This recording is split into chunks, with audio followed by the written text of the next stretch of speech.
Selamat pagi, jumpa lagi di Berita Padang bersama saya, Afrin Meriana. Sejumlah berita aktual dan menarik akan kami sajikan untuk Anda. Berikut 3 berita utama pagi ini.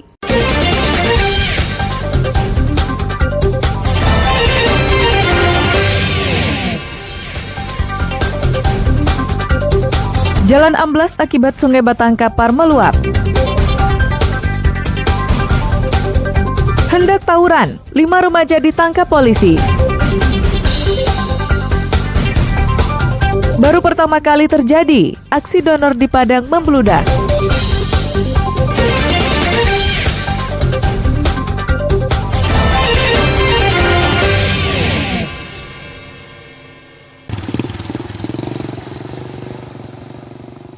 Tingginya curah hujan beberapa hari lalu menyebabkan Sungai Batangkapar meluap dan memutus jalan di sekitar Kampung Poros, Nagari Sasak. Jalan ambles selebar 6 meter dengan panjang sekitar 10 meter. Derasnya arus air tidak bisa dilewati mobil maupun sepeda motor. Ditambah dengan kedalaman air sekitar 1 hingga 2 meter. Jalan tersebut merupakan jalan utama yang digunakan warga dari arah Kota Baru menuju wisata Pohon Seribu. Selain itu juga digunakan warga Poros untuk pergi ke ladang atau kebun.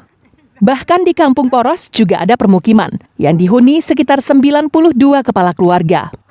Putusnya jalan tersebut menyebabkan terputusnya jalur Kampung Poros menuju Kampung Karambia Ampe. Jalan Poros tempat terjadinya bencana sekitar tengah malaman membobol jalan terbukti dengan derasnya air yang kita lihat di belakang ini. Di sini adalah jalan utama akses menuju Nagari Kota Baru dan Pohon Seribu.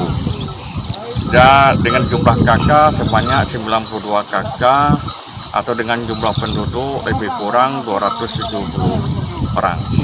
Warga berharap pemerintah kabupaten melakukan perbaikan jalan sehingga masyarakat bisa kembali beraktivitas dengan normal. Selain itu, mereka juga berharap normalisasi Sungai Batangkapar sehingga bisa menampung debit air yang lebih banyak. Safatul Ulum melaporkan dari Pasaman Barat.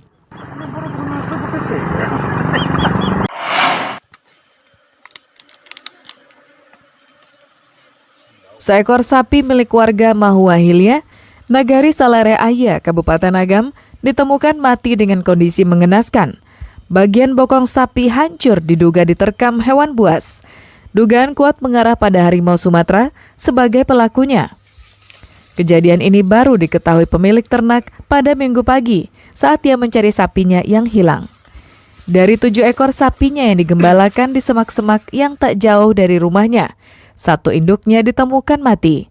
1 ekor anaknya juga ditemukan dalam kondisi luka-luka. Kejadian tersebut dilaporkan pemilik sapi kepada petugas patroli anak nagari atau Pagari. Ya, saya Kepala Unit Tim Pagari telah melakukan penyisiran dekat lokasi dan menemukan jejak satwa harimau Sumatera tersebut. Sekira jam 7 pagi awak mencari ternak, jadi ternak awak kok hilang dari tempat pengabdiannya, jadi yang awak cari adalah tumbang sekua di mangsa harimau itu kan, yang lainnya hilang berlarian. Tahu-tahunya induknya kok lah mati di mangsa harimau, anaknya kok luko-luko. Jadi barang kok sekitar 7 ekor di lokasi kan, jadi sekua itulah yang mati. Saat ini, petugas Pagari sudah melaporkan kejadian tersebut kepada Balai Konservasi Sumber Daya Alam Sumbar dan memasang kamera pengintai di beberapa titik. Di sekitar lokasi kejadian, petugas Pagari menemukan jejak kaki yang diduga merupakan jejak harimau. Sebelumnya, di daerah itu BKSDA Sumbar sudah menangkap seekor harimau Sumatera yang telah meresahkan masyarakat. Arsad Kusnadi melaporkan dari Kabupaten Agam.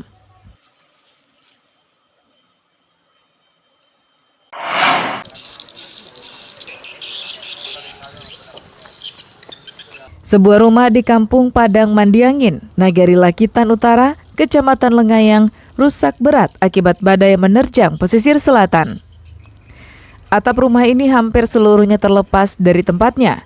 Rumah ini sendiri masih belum rampung dibangun karena masih belum diplester. dan bagian belakangnya masih berupa bangunan lama dari kayu. Menurut saksi mata, awalnya terlihat dari laut segumpal awan sebesar gulungan kasur. Gumpalan awan tersebut disertai hujan yang deras dan berputar-putar di udara. Tak lama kemudian, dalam sekejap mata, badai menghantam rumah tersebut.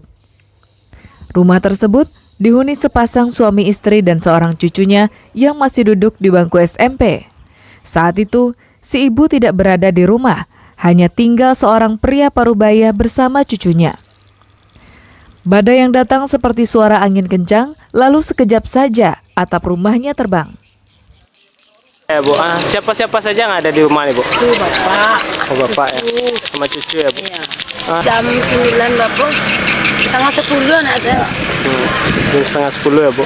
Kosong kok, nggak ada apa. Oh ya, pas pulang udah nggak ada apa ya Bu? Pihak Nagari dengan cepat membantu warganya dengan cara bergotong royong mengenyahkan puing-puing dan mengumpulkan atap seng yang berhamburan. Orang melihat dari sebelah laut ada naik di permukaan laut itu sebesar segulung kasur. Ternyata dia melihat, dia berputar-putar di atas udara, menyasar ke rumahnya. Sekejap saja rumahnya habis diterbang oleh angin puting beliung.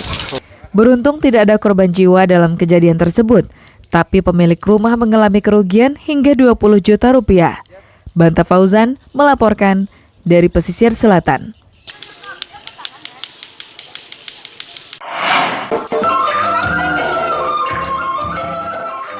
Puluhan anak dari usia taman kanak-kanak hingga sekolah dasar yang berasal dari sejumlah sekolah di Kota Padang mengikuti permainan tradisional main congkak, lomba tari, dan fashion show di Gunung Pangilun, Kecamatan Padang Utara.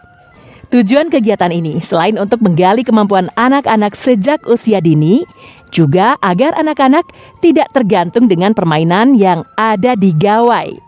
Para orang tua mendukung kegiatan ini karena menganggapnya bermanfaat sekali bagi anak-anak, khususnya melatih rasa percaya diri, menampilkan bakat dan kreasi mereka di hadapan banyak orang. Selain itu, juga selaras dengan program pendidikan di sekolah, dengan anak-anak bisa bebas berkreasi sesuai dengan minat dan bakatnya masing-masing. Supaya anak-anak berlatih untuk percaya diri dan menampilkan bakatnya, terus menghindari untuk bermain gadget. Ya, itu jadi anak-anak menampilkan kreasinya masing-masing. Ini sangat berguna bagi perkembangan anak ke depannya, melatih kepercayaan diri dia supaya anak lebih kreatif, lebih inovatif. Apalagi sekarang ada namanya kurikulum merdeka, jadi anak-anak hendaknya berpusat, pembelajaran itu berpusat pada anak dan juga menghindari anak-anak dari pengaruh gadget, Pak, ya, sehingga anak-anak sibuk dengan kreativitasnya masing-masing seperti itu. Para orang tua berharap pentas seni anak-anak ini rutin digelar agar kreativitas anak terus terbangun. Robiham melaporkan dari Padang.